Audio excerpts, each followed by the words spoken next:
The Timeline is a Blue Wire podcast.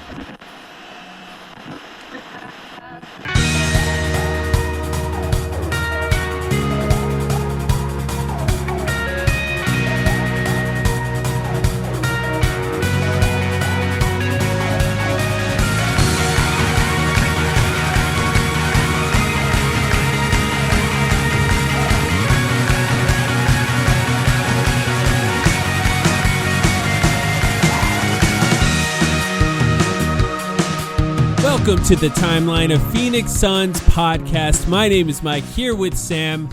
How you doing, Sam? I'm going to let the people in on a little secret. I am rejuvenated after dealing with about an hour of technical difficulties here. We thought that maybe this episode was not going to be recorded. In the meantime, the Cleveland Cavaliers are up by a bajillion points and about to knock out the Miami Heat in Game 4. I'm feeling pretty good. I'm glad that this could actually happen. After like 40 minutes of troubleshooting, I was like sort of dejected. I walked out to my living room. I sat on the couch where I had the game on, and I watched them go up by 59. And I'm like, wow, this is playoffs. And you know what I will say, because I wanted to start this episode off talking about the playoffs. There is a little bit of Suns content we can talk about here too. Some news today, but I wanted to talk about the playoffs anyway. And I wanted to start this episode off by saying the playoffs have been awesome. Like, genuinely awesome. I've had a great time watching the NBA playoffs this year.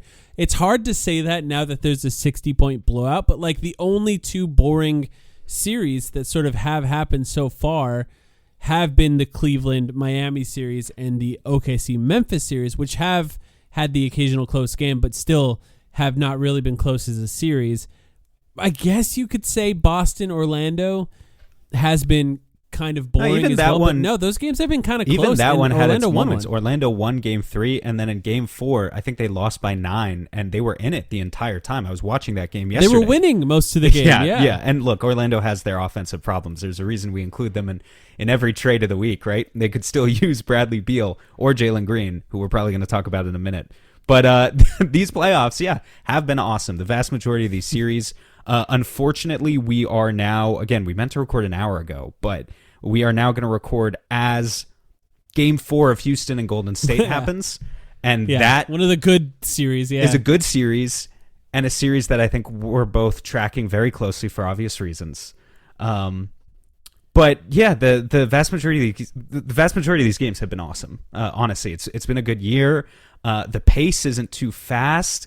There aren't too many points. You know, there's a lot of like 2004 style basketball going on. Maybe not in terms of like physicality, not in terms of the X's and O's, because obviously everyone's playing 4-out, 5-out basketball and trying to space the floor as much as possible. But like, still shooting a ton of threes. The amount of physicality that's being allowed. I know obviously some of the fans of these teams think it's too much, but like, I think it's been pretty good. I think we're in a pretty good spot here so far. We've had some questionable calls at the end of games, and that's something that's going to stick with people. The Clippers Nuggets series in particular is like just going to be insane at the end of every single game, it feels like. But yeah, for the most part, I have very few complaints. You don't think it's too much, the physicality?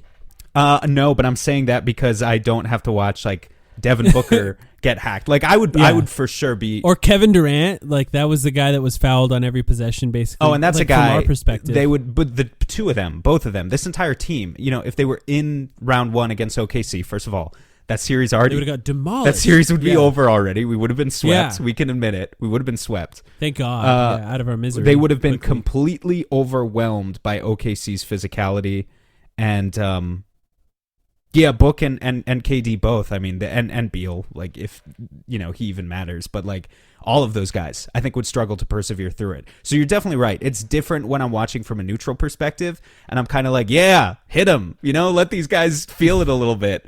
But when it's your team, it's I understand why it's different. The one thing I think that bothers me about it is just how different it is from regular season basketball. Like, it's dramatically different, and like I want it to be different to a point, I guess, like playoff basketball just in general. Like I don't want guys fouling out, but I also don't want it to change the overall feel of the game to the extent that it feels this different, it doesn't bother me. Like, overall, it doesn't bother me. And like I said, that's partly because, or like you referenced, it's partly because I don't have a rooting interest here. I think I would maybe feel differently if I had a rooting interest. For example, if I had Houston as the team that I would want to win, I would want more physicality. If I had maybe the Warriors, I would want less because, they're grabbing Steph around every single pick. For sure. Kind of ridiculous to watch, but yeah, it's been egregious on Steph. So I understand why they feel that way. By the way, again, here as this Cavs Heat game ends, I just have to point out, I was clowning on Tyler Hero the other day because he comes out after Game 3 and is like, "We're not going down 4-0," which is exactly what Bradley Beal said this time last year in the first round against the Timberwolves. Right? He said, "I'll be damned." You guys remember that? I'll be damned if we get swept. And then the one thing I will say, credit to Brad on this, when they got swept, he came out and he was like, first thing he said to reporters, he was like, "Well, I'll be damned." It's like, at least he owned up to it. And you know what? He's been damned ever since. He's been damned ever since. Truly damned by the basketball gods. So he wasn't gods. lying. But anyway, just a funny parallel because Tyler Hero comes out after Game 3 and says, "We're not losing Game 4." Tyler Hero in Game 4. And the final buzzer just sounded. The Miami Heat are officially swept. What's the final score? 138-83. Tyler Hero, 31 minutes. 4 points, 1 for 10 from the field, 1 rebound, 1 assist. Minus 44. Oh my God. I think that's even worse. I think that is even worse than what Beal did. Definitely worse in Game 4.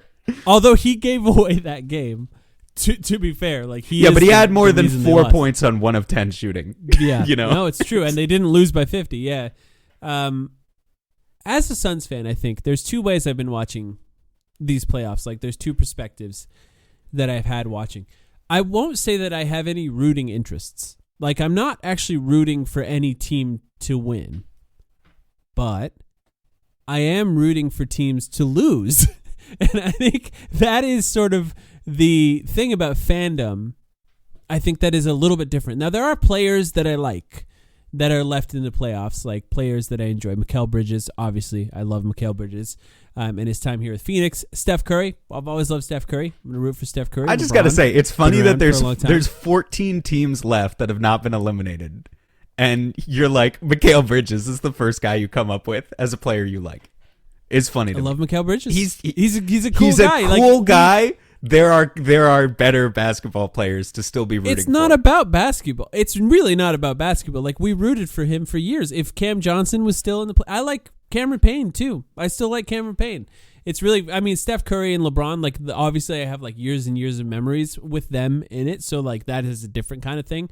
But Mikal Bridges, he was drafted here. He was on the finals team here. So I root for him. Landry Shamet, I'm not going to mention, but the other 2 guys that are still left, there are, I struggle to root for the Knicks in general, though, because I still don't like Karl Anthony Towns. And we're going to talk about him later in this podcast, actually. But teams that I don't want to win, like, I still kind of don't like the Minnesota Timberwolves just from last year. Want them to lose. Just kind of am mad at them. Doesn't seem like they're going to. At this point, the Lakers are now down 3-1 in that series. Are probably going to finish that one off in, I would say, another game or 2. I'd be surprised if it went to even 7 games in that one. JJ has something. He's got something up his sleeve. They're calling him. Yeah, they're calling him JJ Reddit again. He will not stand. I will not stand for the disrespect. He's done a good job. Like, he played it. He played the same lineup for the entire second half of that game. He finally gave them what they wanted, which was no Jackson Hayes. But it still didn't work because they looked exhausted at the end of that game. The Rockets, that's another team I don't really want to win. I'm going for the Warriors in that series, you could say. I just think their fans have annoyed me enough. Honestly, it's more about the fans than anything else. Like, I'm rooting against the fans at this point. And that's the other team that I would like to lose. I mean, they're a cocky team though too, right? Like Jimmy Butler. They have Dylan Brooks, yeah. Well, and Fred VanVleet, who's been playing just not well, like for all year, I guess. And another reason why I don't want Fred VanVleet coming back to the Suns in sort of any variation of a KD trade package, because he makes $40 million, which is already way too much, and he's not that good anymore. And like Jimmy goes down for Golden State, and then Fred VanVleet is like, "You better hope." What did he say? You better hope he's back, or like. I don't remember what I he's, don't but know. like then comes out, shits the bed in game 3, and they lose another game.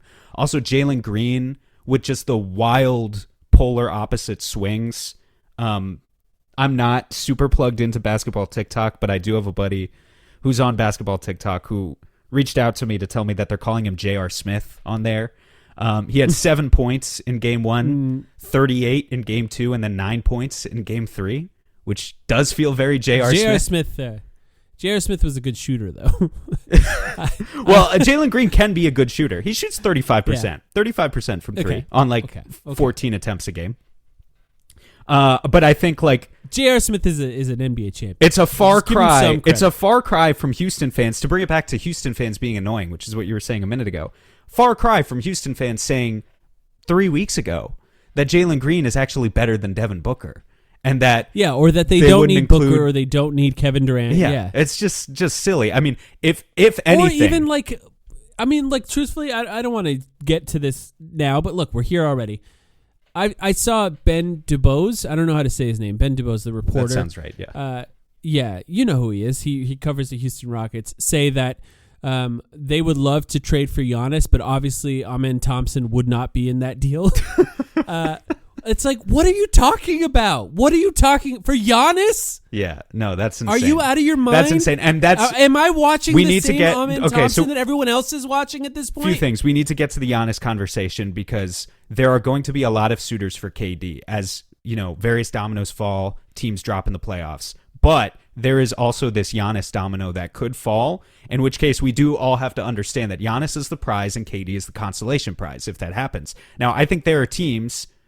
I think Houston could put together a package for Giannis for sure. They would have to part with their best prospects like Amen Thompson.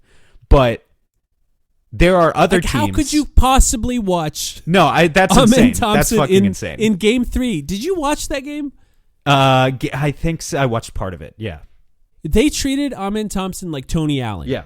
They were playing him like 15 feet off of him. Yeah. They treated him like a shooter as if he was Russell Westbrook, except Russell Westbrook knows how to use that space. Amen Thompson did not. He was awful in that game offensively. Yes, he's a great defender. Obviously, he's a great defender. But we're talking about a guy who will never in his career be as good as 30-year-old Giannis. At no point in his career will he be that good. It's okay to say that you would trade him for Giannis. Not to mention, if you do keep him, I'm not sure he can play with Giannis. Like, that little spacing for Giannis would not work. I'm sorry. And look, obviously he could develop. I don't know that there's ever been an offensive player that looked this bad in a playoff game that became like a superstar. That was really, really, really bad. Became a superstar. Probably not. You have to have something when they play off of you like that. Something. He can cut. And he can cut. Yeah, he can, sure. He can cut. He could be the best cutter in the history of the NBA. Yeah. Honestly. Yeah. And it still won't be enough. Look, bottom line with Houston, right? There, you know, Şengün has looked rattled at points in the series, and we're talking about Jalen Green as just obviously not being anywhere what Houston fans think he is. They could win this series for sure. They could definitely win this series. Doesn't change the fact that their half-court offense is largely a disaster. And even if they win this series, I think it's really hard to see them winning a second series, to be honest. You know, I could come to eat those words, but they're going to be in the KD conversation. They are going to continue to be in the KD conversation. And the Giannis conversation, too, potentially on what they're willing to fork over. And I do want to talk more about the Bucks in a second, but the other perspective that I've been watching this playoffs from is the scout, right? I'm watching to see what players could potentially be available to the Suns in any trade. So watching the Houston Rockets, I'm focusing on Tari Eason, Jabari Smith, Jalen Green, the guys that could potentially be available in a trade. You know, maybe it's Dylan Brooks, maybe it's Fred VanVleet. Like, maybe that's what they want to do, and the Suns could just turn that down. I'm also thinking, you know, just to add on to that point, about the guys who are good basketball players, especially the young ones, but who are 9th, 10th in the rotation and aren't even getting out there. Like, if you're Reed Shepherd, if you're Cam Whitmore, you know, don't let Reed Shepherd was the 3rd overall pick. I'm sorry. If Houston is going to make changes this summer, you cannot just let the 3rd overall pick rot at the end of your bench for another year or like send him down for G League assignments. You need to send him somewhere that's actually going to fucking play him. So Yeah. I don't know if that's going to be us who saves Reed Shepherd or if it's going to be someone else, but that's the other thing too. Obviously, you can't scout those guys in the playoffs. It's more so just the noticeable absence of them getting any playing time just makes you think that, like, oh, they have to be available. Have you changed an opinion at all about any of these Houston guys? Like, do you feel any different about Jabari Smith Jr. after he had games of 11, 5, and 12 points? I think Jabari Smith Jr. is fine. I thought that he was fine before, and I still think he's fine. And you just can't overpay him. yeah, exactly. To me, he would be You just can't overpay him. he would be That's a really worthy all it piece. is. He would be a worthy piece that you bring back. He's just not the centerpiece. You know, like you can't stake your future to Jabari Smith Jr. Whereas like with Jalen Green, I don't know. There's like, I think people just have such outsized expectations of Jalen Green sometimes that now maybe those are coming back down to earth a little bit. But I've always felt the same way about him too, right? Like I preferred to send him to a third team if you could route him somewhere else and get some other value for him. What about Tari Eason? 3 for 11 from the 3-point line so far in the playoffs. Like his defense has been really good. I actually think Tari Eason is not a guy who I'm coming away with like a lower opinion of him than before. I kind of understand what he is and kind of understand that one of the problems with this Houston team is trying to play Tari Eason and Amen Thompson and Jabari Smith Jr. all together and how they're all kind of good, but none of them are great shooters, so it impacts the offense negatively across the board for all of them, and how they would be almost better suited to be split up on separate teams and have better spacing around probably Amen Thompson, or even Jabari Smith Jr. could benefit from it. And to be frank, Jalen Green would be helped a lot by better spacing, although I'm not sure his passing would even make a difference with how they play him. But yeah, Tari Eason, any other thoughts on him? I continue to like Tari. I think he's just a lower cost guy who, I don't know. I've never had like kind of a crazy high ceiling expectation of Tari. I think he continues to be a playable role player. And I agree with you too on Jabari. I think he might look better in other circumstances with his spacing. I believe in his shot, Jabari. I don't know if I believe in Jabari Smith, the entire package, but I do believe in his shot. What do you make of this Clippers Nuggets series? This is, I think, one where you and I were so wrong about the Clippers. One, sure. I thought Kawhi wasn't going to play. And two, I just thought James Harden didn't have it anymore, so I thought they were just going to be bad. And it turns out they kind of perfectly built a team for this current moment in basketball. I'm not sure how much future it has, but it's working right now. The Nuggets obviously stole one, I would say, in that last game with that Aaron Gordon dunk off of the air ball by Jokic. But were you mad about that? Close series. No, I don't know. It was kind of an interesting one where I thought you described it perfectly as Schrodinger's, I don't know what you called it, Schrodinger's buzzer beater. alley-oop? Because it was Buzzer beater, yeah. both time expired as Aaron Gordon's hands were still on the ball. He had not released the ball, and yet the ball was also in the rim at the same time. So it's like, well, I guess it's both, right? Like, I don't know. I think it was such an unprecedented moment that you can't be mad at that result. Like it felt like What would happen? could be a worthy buzzer beater. What would happen if a player palmed the ball all the way through the net and then pulled it back out? Would that count as a bucket? Those are going to be the types of players they have coming out in like the 2035 draft. The next generation after Wemby, you know, it went the KG to Giannis to Wemby pipeline, and then whatever they have in store next for us, the androids that are going to be playing basketball in 15 years will be doing shit like that. For the Clippers Nuggets series in general, by the way, just like, you're right, we totally underrated the Clippers. Their bench is just so much better than the Nuggets. Absolutely putrid, disgusting, embarrassing example of a bench where like they can't play those guys. And like, you know, the guys at the Clippers, it's like they're not even that good. Like Ben Simmons is fine. You know, it's obviously way more talent than on paper than what you're actually getting. Bogdan Bogdanovic, you would think, is this guy who's like hit big shots in big moments. I think he did actually play well in Game 4, but he's largely had a horrible series. But like, even so, they're still way more dependable than what the Nuggets can give you. Bogdan, Batum is still there. He's been around forever. Derrick Jones Jr. is like kind of a veteran at this point. You know, he's played for playoff teams. So yeah, they're like a sneaky deep team. And I would love to see the Nuggets knocked out in round 1, personally. I don't know how you feel about it. I think they probably are going to get knocked out. It seems like Clippers look better. I don't know if that's I don't know. sustainable At if you're 2-2, just relying on Kawhi. At 2-2, really anything could happen. But I do obviously have some questions about like where the Nuggets go from here. I wonder if they'd be willing to revisit my Bradley Beal for Michael Porter Jr. straight up proposition, and if you would do that, or if that would somehow I would. Would that be worse for us? I actually don't know how many years MPJ has left on his deal. Let me pull that up because that might be not something we want to get ourselves into. MPJ has 2 years left on his deal, at 38 next year and 41 the year after. I'd do it. Yeah, sure. Why not? I don't want to watch. It's not exactly a great. It's still a better. He's still a better player than Bradley Beal. He played 70. The thing is, it's so hard to judge this year. It was such a disaster for everyone involved. It was a down year for Devin Booker. It was a down year for the rest of the Suns. The coaching was disastrous. Bradley Beal was clearly not happy the entire time. Immediately released a story about the coaching as soon as the season ended. It's like, how do we even judge the season for anyone involved? Even Kevin Durant, like I thought he was still incredibly efficient. It was not a great year for Kevin Durant. His defense disappeared after the first few months of the season, and it just never quite looked good for anyone involved. So it's hard to judge Bradley Beal, although he was awful. But it's hard to know what he'll look like in the future, I guess. I'll find a way to judge him. I can do it. MPJ played 77 games this year, by the way. Just throwing that out there.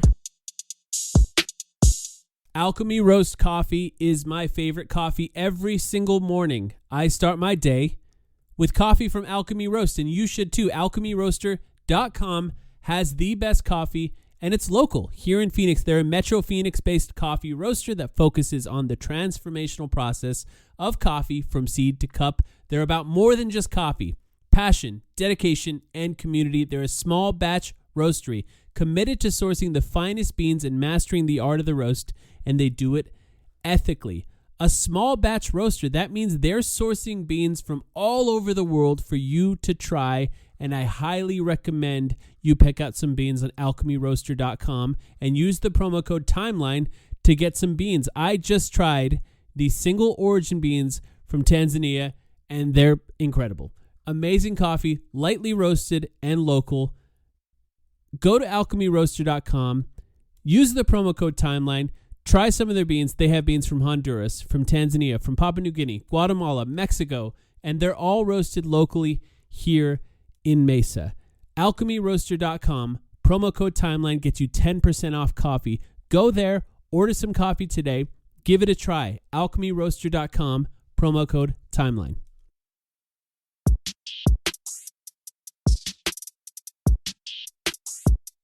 I do have another question. I want to throw one at you. Memphis Grizzlies, real quick. One of the two teams that's been knocked out. They were knocked out even before the Miami Heat. I think we quickly broached the subject on our last Patreon pod. Yes, yeah. But that's a team that is going to be in conversations to do something. I don't know what. I don't know if they're in the KD. That we have not pitched them as a KD destination. And I don't know how you would have to configure that exactly to make it work. But what we do know... I wish I would have thought of that, actually. It's my week. Well, I could maybe do that next week. What we do know about the Grizzlies is that they're not that good.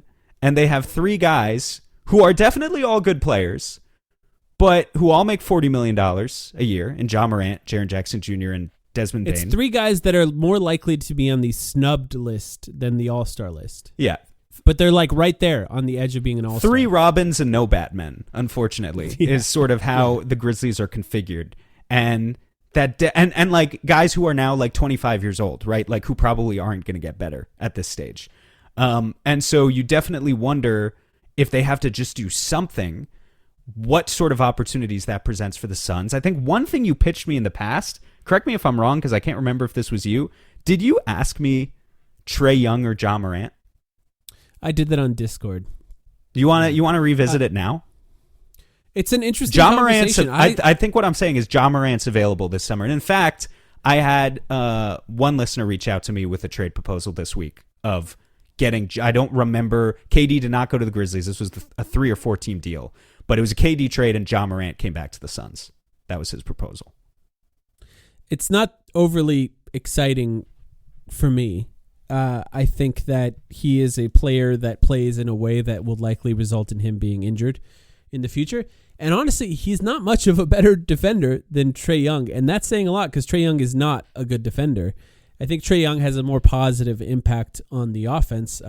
But like, there is a world where that trade could make sense. If you're picking one of the three guys to potentially try to trade Kevin Durant for, it's JJJ, right? It's Triple J. And yeah, that's just because of the two-way impact of Triple J. He just makes a lot of... Now, there's still things I hate, like actually hate about Triple J's game. He's like the weakest rebounder in the history of the sport for his size. Yeah. But yeah, I think, revisiting the Ja thing, like, first of all, I just looked it up. Ja averages 50 games played per season for his career. And this is year 6. This was year 6 for Ja. And Trae Young averages 69 games played. Yeah. There's a big difference. They're basically the same size. So they're both bad at defense. But I think Trae's game, in addition to him already being healthier, his game is just going to age better. He shoots, and Ja doesn't. And so, if I had the choice between the two, I have more... Not that either team is like easy to build a true contender around, but I definitely think I have more confidence in a Trae Booker backcourt, hypothetically, than a Ja Booker backcourt, which just kind of feels like, a wrong ankle turn or a knee thing away from disaster at all times. Yeah, both of those teams are flawed teams, but we're trying to find something that you could potentially build around. And I like the idea of Trae more, although I think both teams would be difficult to put a contender around anytime soon. But I have more fun watching Trae than Ja. And you get to see 19 more games a season, apparently, just from that alone. Any other series that you've been watching? Knicks Pistons. What do you think of that Knicks one? Pistons for sure. Yeah, game 4, the Knicks stole that one, right? By a couple points. That was disappointing because I actually like the Knicks. I think you don't like the Knicks, and I actually do like them. No, I like everyone but Cat. Okay. I am really rooting for the Pistons, though. I just think that would be a fun story. Cade is probably one of my favorite players remaining here in just out of everyone in the playoffs. And we'll see what happens. I think Game 5's tomorrow on that one, but that's another potential. Is it crazy to say that could be 2 potential KD teams? The Pistons? We talked about I sent Sabonis to the Pistons in a trade because I was trying to give them an upgrade somewhere. So I think you're not far off in that they might be looking for upgrades. Do they want KD? Is interesting. The problem is they'd be like, please take Tobias Harris, right? And you don't really want him. If they'd really have to find ways, maybe even a third team to potentially get him. The Knicks, I think it's clear why they could potentially want. Well, KD. the Knicks have a shorter timeline, and as while we're on the topic of timelines, and of course, excuse the pun as always, but like the Spurs came up again this week too. Yeah, and they came up because of Jake Fisher. Yeah, and I don't know if. It's a good transition for us, too, to talk about him. I don't know if you want to give any credence to what Jake Fisher says. Well, we're going to talk about his report about James Jones, so we might as well give some credence to the rest of it. The thing about the way that Jake Fisher reports, I think the context of his reports matters. He just says people around the league are whispering about this and that. And it's like someone said something somewhere. Yeah, that's true. And well, they're all like, it really just makes you realize. And honestly, the longer we've done this podcast, the more I realize it just from a general perspective, because we start talking to some people like that occasionally. They're just a bunch of gossipy guys too. Like anyone that works in the league, they're all, they're throwing around the type of ideas we throw around on Twitter and Discord and stuff like that too. It's not to say that there's nothing behind it. Sometimes there is stuff behind it. But like sometimes those are just ideas that other teams have that come to fruition at times or don't. And they're a little bit gossipy. Real Conclave vibes, actually. We watched that movie together when I was in Phoenix. Yeah. And, the shadowy back rooms and the drama that goes on. Yeah. And, men who... Secret cigarettes. Men who take themselves too seriously is very much a theme of that movie. And I think it also applies to NBA front offices. By the way, they haven't chosen the new pope yet, right? No, I think maybe they're probably running a real slow decision the way the Suns are, I think, right? Yeah, pace. Do you think James Jones is running the point on that one too? Pace slows down in the playoffs on this conclave shit, so they got to take their time. Do we have to make a conclave parody with James Jones as the Ray Fiennes character? If Cage is listening, he's already on the Photoshop. Anyway, Okay. James Jones. Well, let's talk about because wait. Okay, before James Jones, the Spurs. Can we just say the Spurs? Oh yes. So Jake Fisher said the Spurs are in on KD. Well, what did he say? Literally, he said whispers. He said, yeah, people are whispering that maybe the Spurs would be interested in Giannis and KD or KD. Like basically, KD is the backup option to Giannis, and this is. I just wanted to say, I think the Spurs are interesting. They're an interesting case study specifically because I hold them in slight contrast to a team like the Pistons, and what I mean by that is the Pistons are young. I think they can easily tell themselves. I mean, look, if the Pistons had the opportunity to trade for Giannis, I think they would do it. If the Pistons want to trade for KD, I think they could easily be one of those teams that holds back and says, hey, this was our first playoff run. We have plenty of time. We don't need to rush this. We had like 0 minutes of Cade and Ivy, playing together this year, whatever. And let's just run it back and we'll figure it out next year. The Spurs, you would think, could take that approach. But I don't know how much this Wemby stuff, like the health scare, might actually be rushing them a little bit. Because Wemby is a generational talent. Everyone wants him to get healthy. Everyone wants him to get back on the floor. Like, I love watching Wemby. I think he's so fun. But I think there is also just kind of an understanding that when you talk about Wemby, you're talking about the unprecedented. And the Spurs maybe can't afford to just assume that they are going to have a healthy Wemby for 12 years, that they can afford to take things slow, right? Any year that you can get that guy on the court for 50 games might be a year where you need to be taking a bit more of an all-in approach, even if he's 23. And so I wonder if the Spurs, to Fisher's point, might be in on an older player like KD in a way that you wouldn't typically see from a team that's that young. I just wonder. Right. I don't think it's... I'm curious. Like, I look at a lot of these teams, and I think there could be a team that maybe that we're not anticipating that could be interested in this. And I look at Cade and I go, okay, that could actually make sense. I mean, even if you look at Tobias Harris, that's a guy that's not exactly on the timeline of their team right now.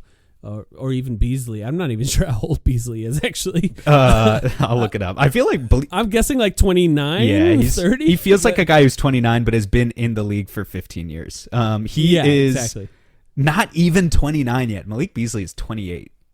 That's a great example of a guy who just feel like he's been around longer than he actually has. But I don't know. It's possible for a team to be in on him that we wouldn't think of. And when I'm watching the playoffs, I think about all of them. Malik Beasley is 28 years old. There was a point of the last Knicks Pistons game where I thought to myself, Malik Beasley is 28 years old, and he has already made the playoffs with 5 different teams. Can you list those 5 teams?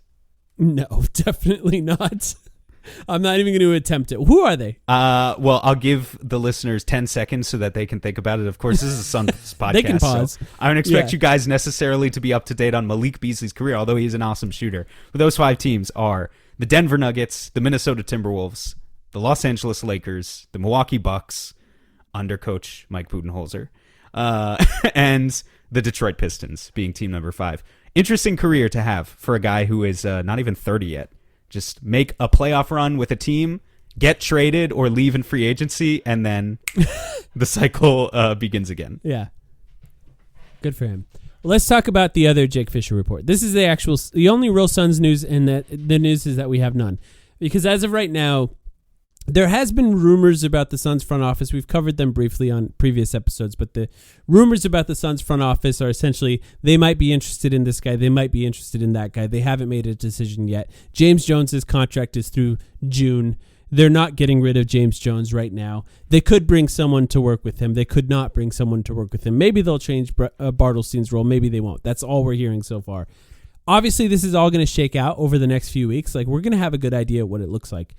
But it seems, at least according to Jake Fisher, that they've started the coaching search. Now, they mentioned, and James Jones mentioned, they felt they rushed the last one. They don't want to rush this coaching search. They want to take their time to find the best candidate. They're not just looking for the most recent fired championship winning coach, which would be Michael Malone in this case, but they're not going to do that this time. And according to Jake Fisher, James Jones is the guy that's running the show. That's the jokes we were making earlier. He's running point, is how Jake Fisher talked about it. I always thought of him more as a 3-and-D general manager, but in this case, he's running point on the coaching search. And yeah, I don't know. I guess this isn't. He really is the corner shooter of the draft too. He doesn't. Yeah. He doesn't do the active scouting work. He lets the late picks come to him. The machines. You know. Yeah. I guess like when I first heard this, I was like, okay, cool, whatever. But at the same time, if I heard it was Bartelstein, I would have been so mad that it was Bartelstein doing it. So I guess in some ways, I was happy to hear that James Jones was the guy that was leading the charge in attempting to find the new coach of the Phoenix Suns. But what were your thoughts on this when you heard this news? Well, look, first of all, there's sort of an admission in that article that this is going to be a slow process. No concrete names were thrown out in that article. Obviously, we've thrown out like a dozen names for head coaching candidates already, but everyone's still busy with the playoffs, right? It's going to be weeks, possibly months. I guess it's just a little bit surprising that anyone around the league right now is chattering about this to people like Jake Fisher at all. Is surprising to me, right? Because why aren't they just focused on the front office? Front office comes before coaching. Solidify exactly what your front office leadership is going to be. And I understand James Jones's contract is up in June. They don't need to make that decision right now. But it does feel weirdly like jumping the gun a little bit to be thinking or like even, providing a lot of professional bandwidth to the coaching search when you don't even have exactly who your main decision maker in the front office is figured out yet. They just don't know. You would think they would solidify that first, right? I would assume that they're trying to. Like, this is, I think, what is kind of interesting. It's a weird time, I guess, in a sense, to try to do this kind of thing because there's still a bunch of teams left in the playoffs. So some of those coaches could be working, the coaches that they're considering. One of them probably isn't now tonight. If they're still thinking about a Miami Heat assistant coach, he might be a little more free to do a job interview. But as soon as you start interviewing guys, you need to know what the front office is going to be. And I do think this is a bit of an unfair position for James Jones to be in, but I also think that we probably don't know the full story here. It's possible that he has some clarity on his job or on his role. It's possible that he understands that his role is to help with this coaching search before he's done. Like, we don't really know exactly what this is going to look like, but I do think the right order of operations is get the front office hive together so that you're all on the same page. Hire the coach, make sure they're on the same page with the front office, and then work on the roster together so that the decisions that are made along with the front office and the coaching staff, so they're all on the same page of what the roster is going to look like in the future. That makes the most sense. Since you just brought up his name, well, actually, you didn't bring up his name, but you brought up his team, the Miami Heat. So I had to look it up. I'm surprised I hadn't looked this up already. James Jones' last season with the Miami Heat, 2013-14.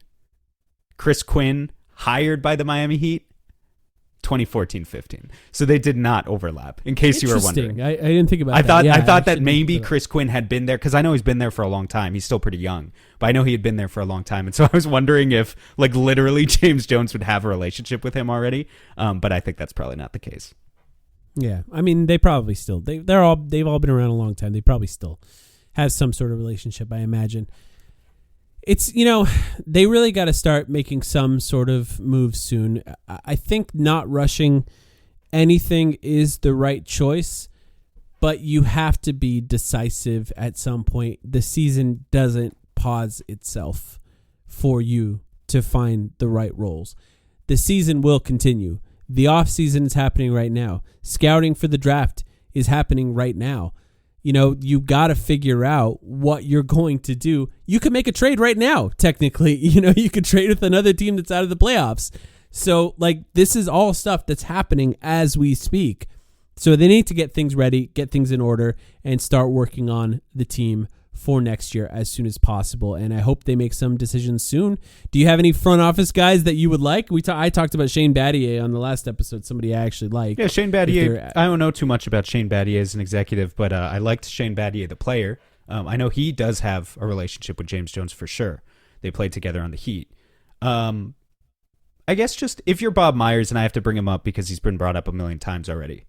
Not so much from the reference point of, do you want Bob Myers? I think that's been covered. And I think I know your answer to that question too. But I don't not want Bob Myers. I know. I mentioned it before. You make a lot of like jokes. The idea of Bob Myers and James Jones together actually sounds pretty cool. You make a lot of jokes at his expense. How about this? If you were Bob Myers, how long do you drag out, like, knowing what we know and kind of the nervousness of the fan base and the fact that the draft is coming up and free agency is coming up and teams need to get their ducks in a row so that they can start planning? If you're Bob Myers, you can leverage that in negotiations. And how long do you drag it out? Is it something maybe that he wants to continue his job on ESPN too until the end of the finals? I have no idea. I don't want to. I don't know. But that feels like a negotiation process that could last for like 6 or 8 weeks, honestly. Yeah.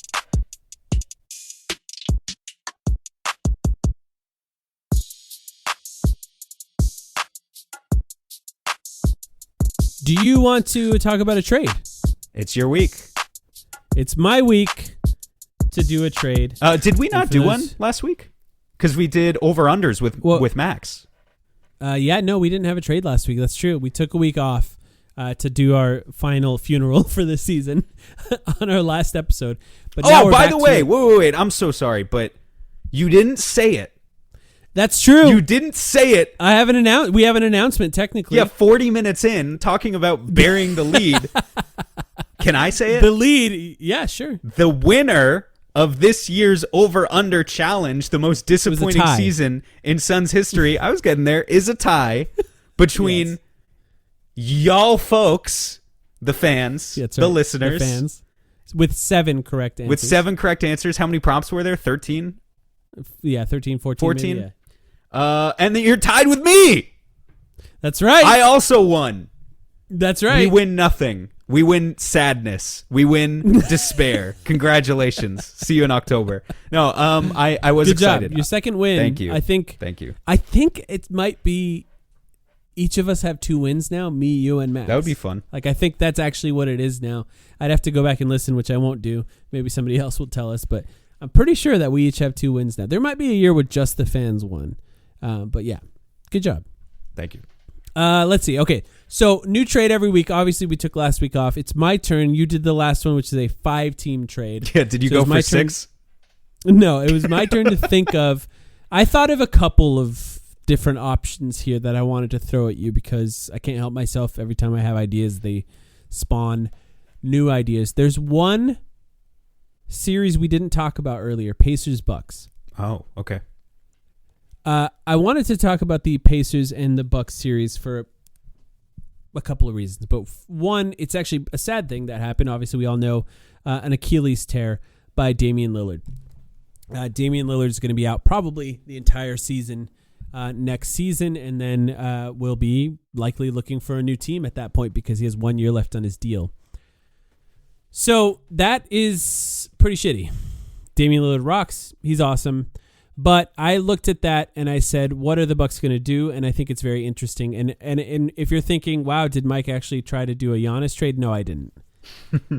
The Suns don't have the assets for a Giannis trade. Do I want Giannis and Devin Booker to play together? Yeah, that would be pretty good. Are you sure we don't have the assets? Well, I don't know. You can try that next week if you'd like. Okay. Use Kevin Durant to get assets for a Giannis. If you waive and stretch Beal first to get out of the second apron, so now you can aggregate contracts. Yeah. Does KD and Dunn and Oso and 4 first-round picks get it done? We don't have 4. 3, whatever we have. We have 2. 2. Fuck. Yeah. You gotta if you're the KD Bucks, to do you another take team, that? man. If you're the Bucks, you can definitely get. I think a lot of teams could beat that. You can Houston definitely get a beats better it. offer. Yeah. Houston beats it, and they just hope the Suns suck, so they get good picks from that. But anyway, you mentioned waiving and stretching Beal. So my first attempt is to try to avoid that. Okay. How do we potentially avoid waiving and stretching Bradley Beal? And my first pitch to that is, let me just pitch it to you this way, and then I'll go through some options. Would you trade Bradley Beal and his 2 years, $53 or $54 million next year, $58 million approximately the year after, for 1 year of injured Damian Lillard?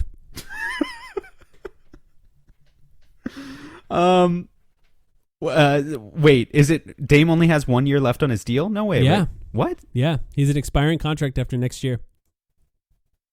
I'm seeing he has a player option on Basketball Reference. Is it for next year, or is it player option a year for after 26-27? He has a player $58 million player well, option. actually, maybe still, this would is you do wrong. it? Maybe Spotrac might be more accurate. I honestly don't know. Spotrac is what I was looking at. Yeah. Spotrac might be more accurate. I often trust them more. Well, I looked at it on the trade machine. I can double check. So yeah, you're trading for Dame and. Okay, let's operate under. Let's say Dame only has 1 year left, so you're just trading for him and then getting the money off the books next year. Yeah.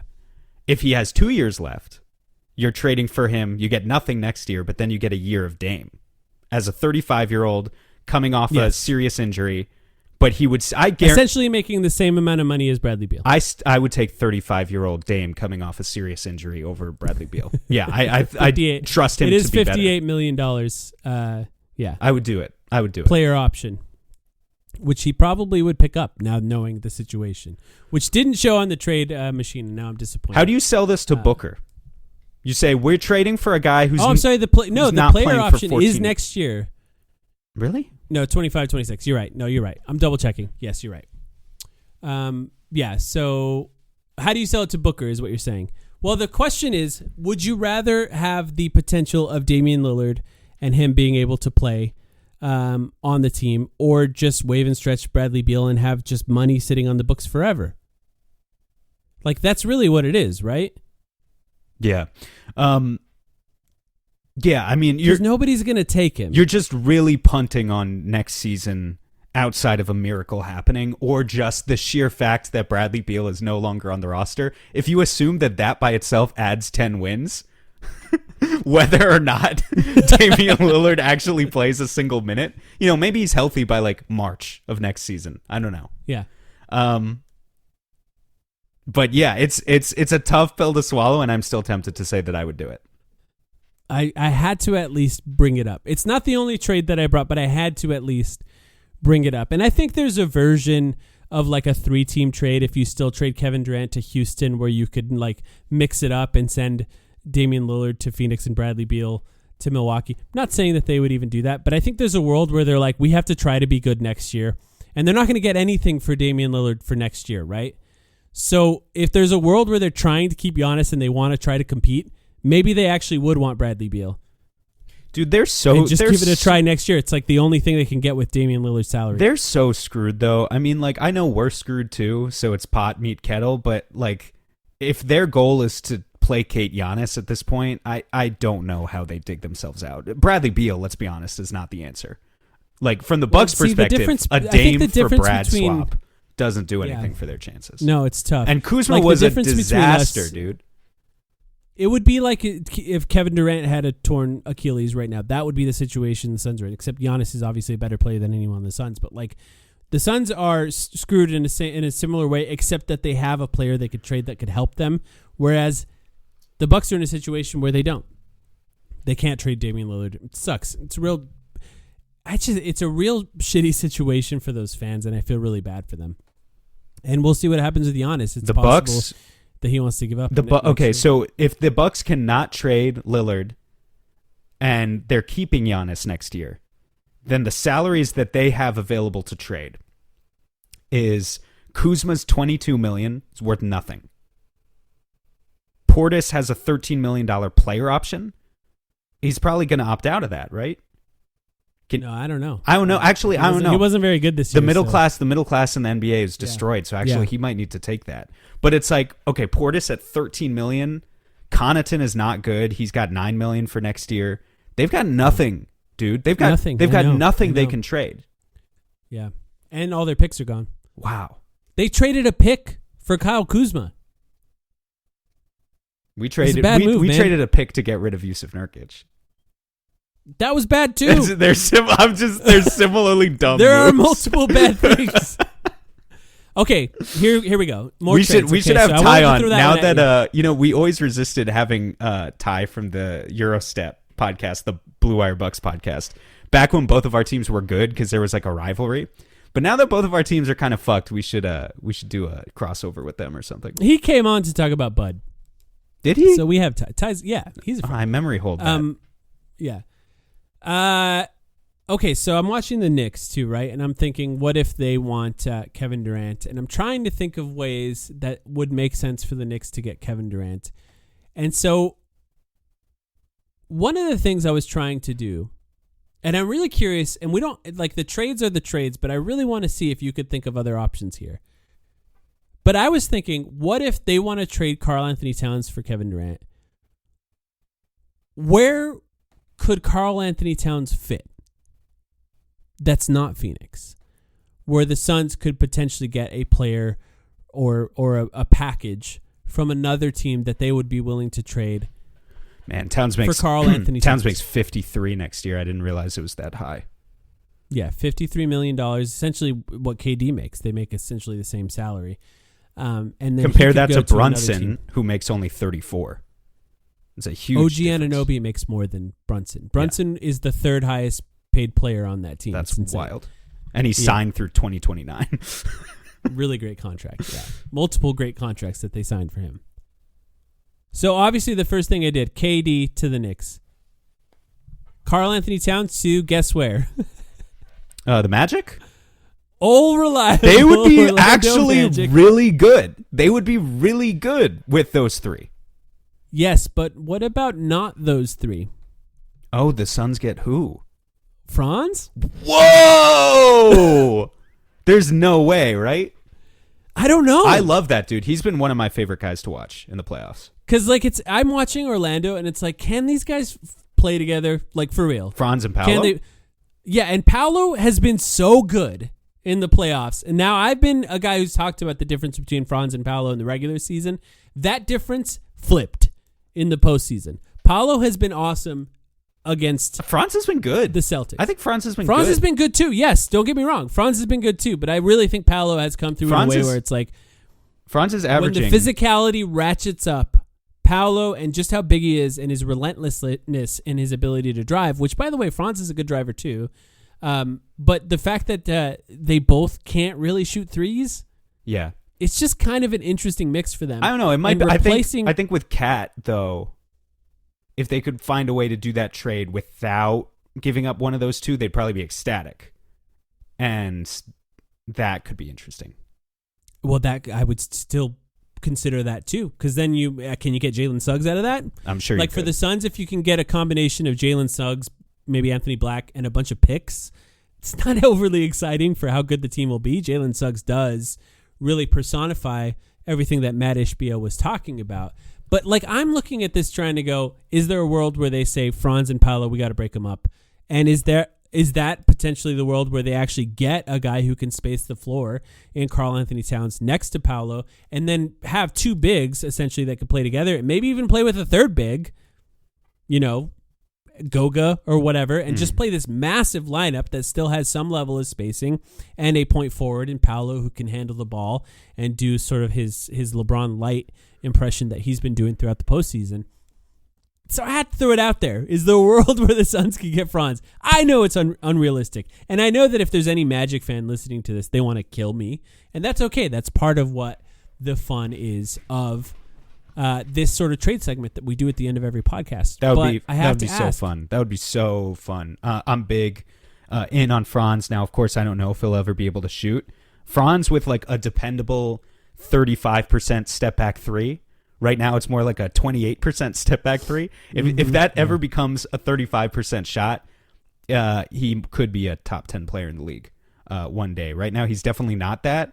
But he is averaging... Still pretty good, though. He's averaging 26, 5, and 6 in this playoff series. Now, as you point out, he's been the number 2 behind Paolo It is ridiculous the level to which everything Orlando does on offense is carried by those two guys. Those two guys are scoring or assisting on like 90% of Orlando's points in this series. So it's literally just them. Which is like 85 points a game. Of course, Suggs is injured, and Mo Wagner is injured, and Mo Wagner was having a really good season. But he was, their role players are giving them nothing.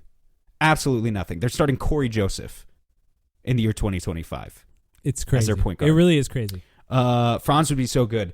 He's making 38 next year, so I guess Orlando, well, they're not an apron team, so they could probably just absorb more money, or they could send us... No, I don't think they could. But like, there's like, I think they have some exceptions that they could use, but I think you could just throw another player in there, Jonathan Isaac. Yeah, if you throw in Cole Anthony. So if you throw in Franz plus Jonathan Isaac or Cole Anthony, the money's basically dead even. And I would take either of those guys in that. Well, and there's still some finagling. I'd rather that has have to Cole be done. Anthony, but I would take either one of those guys, I guess. Yeah. They're not the prize, right? In that case, you're getting Franz, then you do what you can with the rest of it. Whoever they don't want, essentially, is who you take because you're getting Franz. Now, Suns wouldn't have any assets after that, right? I'm really trying to come up with a trade where you just see what Karl Anthony Towns, where he could go. And that was an option. The other two teams, I mean, they're two guys we mentioned, Trey or Sabonis. Like, is there a world where the Kings go, okay, Sabonis wants to leave, we'll take Towns? And the Suns could get Sabonis. Yeah, that could happen. Doesn't that just sound like something the Kings would do? And doesn't Towns really feel like a Kings player already? That's a very disrespectful thing to say, but I know what you mean. Reuniting with Zach LaVine. Wow. Those guys, Zach LaVine, DeMar DeRozan, and Karl Anthony Towns, just this forbidden love triangle of basketball players who were meant for each other. And then Trey, like, is there a world where the Hawks are like, we're okay with just being mediocre all the time, so we'll take Karl Anthony Towns for Trey instead of trying to just tank? Because if they don't have their picks, but they still don't, I don't see why. I don't see why they would do that. But I guess the Hawks don't have a high level center prospect. I mean, they have Okongwu, but Okongwu's like 25 at this point. He's 25 and he's I don't know, can he start? Like, is he a starting center? I'm not entirely convinced. Yeah, I think he is, but like he's not a high level starting center. And then like they have more invested in like Jalen Johnson, but he's a wing who likes to drive and probably would appreciate having a big that shoots threes. Same with Ricochet, right? Yeah, so they can start Ricochet, Johnson on the wings. Dyson Daniels is still there. Just give Jalen Johnson the keys entirely. I mean, they need offense, a point guard. They need a point guard if they're going to lose Trey. Yeah, and they can figure that out. Yeah, Ty Jerome or whatever. That could be the guy that they sign after the season. Personally, if I'm the Hawks, you can't talk me into doing this, but you're right. Maybe they would go for some weird shit. Well, my homework assignment, as I give one out every time I give a trade, is find a team for Karl Anthony Towns that makes sense. I looked at all of them. Like, it's actually kind of hard to find a team that. I really stared at the trade machine where you can look at every team, and I tried to think the Celtics if they get bounced early, dude. I thought about that. Can we talk about how Porzingis has been bad? He has. He's been bad in this year's playoffs, and it has me wondering, like, again, Boston's not going to lose in the first round to Orlando. They're just too good, but like they don't look like the juggernaut team that lost like 2 games in the playoffs last year and just kind of, didn't sweep their way to a championship ring, but like got there pretty easily, right? And I don't know. KP to Cat is definitely an upgrade, I think. Well, actually, it's an upgrade offensively. Let me pull up their contract sheet. It's a downgrade defensively, pretty dramatically. They do have a team that could help you there, in that they just have a bunch of great defenders that they can surround him with, but. Yeah, no, genuinely, when I watch the Celtics, if Drew Holiday's not on the floor or not even on the ball, like, I don't know. Like, I just have less and less faith in them. I still think they'll make the finals, though. Because their bracket is the Knicks or the Pistons are who they play next. And I think they'd beat the Knicks I'm pretty confident they'd beat the Knicks. That Cleveland. The Cavs, on the other hand, I'm not sure, yeah. So if Cleveland, like, manhandles Boston in an Eastern Conference Finals, then something dramatic might come for Boston, right? And I wonder if they have a really high payroll next year. Yeah. Well, they could do Cat for Jaylen Brown straight up. Do the Knicks do that? Yeah, probably. I mean, maybe. No, I don't know. Actually, that's kind of a weird team now. And then Cat for Jaylen Brown, and then you trade Porzingis for something else. That's not Cat, obviously. I think Drew Holiday is going to. Also, Al Horford is not going to like exist as this infinite. He's been good still. Yeah. I know, but he's not going to be this like playable role player until he's 55 years old, right? Like one of these years, he has to, in a basketball sense, kick the bucket and be like this useless basketball player ground to dust like the rest of the late 30s guys. But like he just perpetually remains this like really solid offensively and defensively role player. And I don't know when that's gonna end for Al Horford. He's a free agent again this summer, and he'll probably just re-sign with Boston. But that will be interesting to monitor too. All right, good stuff. You got anything else before we go? Not really. I'm gonna keep watching the playoffs. Hopefully, we get some like more concrete updates about stuff this week. We're gonna have to do a draft episode. Maybe not next week, but we're gonna have to start thinking about it sooner than you realize. So that's 31-34. Rockets up on the Warriors now. So we'll finish watching that game. Thanks everyone for listening. Patreon. Patreon.com/thetimeline. If you want to sign up, we'll have another episode coming out in a few days. We appreciate you all. And yeah, we'll be back very soon. And who knows, maybe like an emergency episode sometime in the next few days if they actually make a hire. So we'll see.